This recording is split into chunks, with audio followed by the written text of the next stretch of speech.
بسم اللہ الرحمن الرحیم۔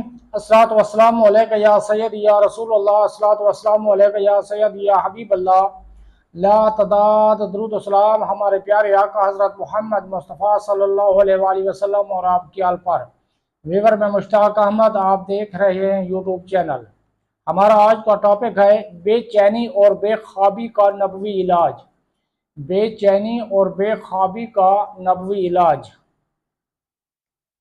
سیدنا بریدہ رضی اللہ عنہ سے روایت ہے کہ سیدنا خالد رضی اللہ عنہ نے نبی صلی اللہ علیہ وآلہ وسلم کی خدمت میں عرض کی، اللہ کے رسول، میں بے خوابی کی وجہ سے رات کو سو نہیں پاتا۔ نبی صلی اللہ علیہ وآلہ وسلم نے فرمایا، جب تم اپنے بستر پر جاؤ تو یہ کہو، یہ پڑھو،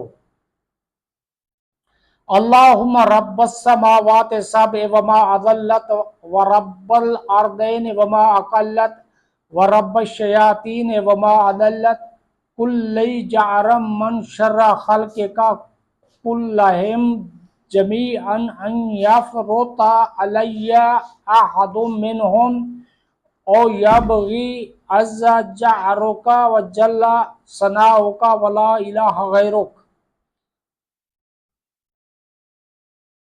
اے اللہ، اے ساتوں آسمانوں کے مالک اور جن چیزوں پر ان کا سایہ ہے ان کے مالک، اے زمینوں کے رب اور جن چیزوں کو انہوں نے اٹھا رکھا ہے اور شیطانوں کے رب اور جنہیں انہوں نے گمراہ کیا ہے، مجھے اپنی تمام تر مخلوقات کے شر سے پناہ دینے والا بن جا۔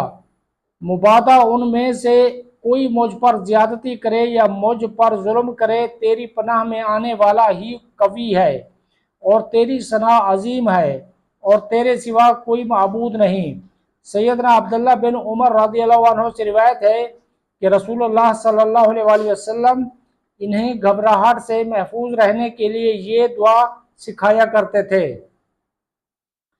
اعوذ بکلمات اللہ التامات من غضبہ و عقابہ و شر عبادہ و من ہمزات الشیاطین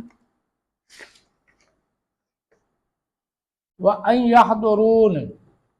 میں اللہ تعالیٰ کے کامل کلمات کی پناہ میں آتا ہوں، ان کے غضب سے، اس کی سزا سے، اس کے بندوں کے شر سے، شیطانوں کے وسوسوں سے اور اس بات سے کہ وہ میرے پاس آئیں۔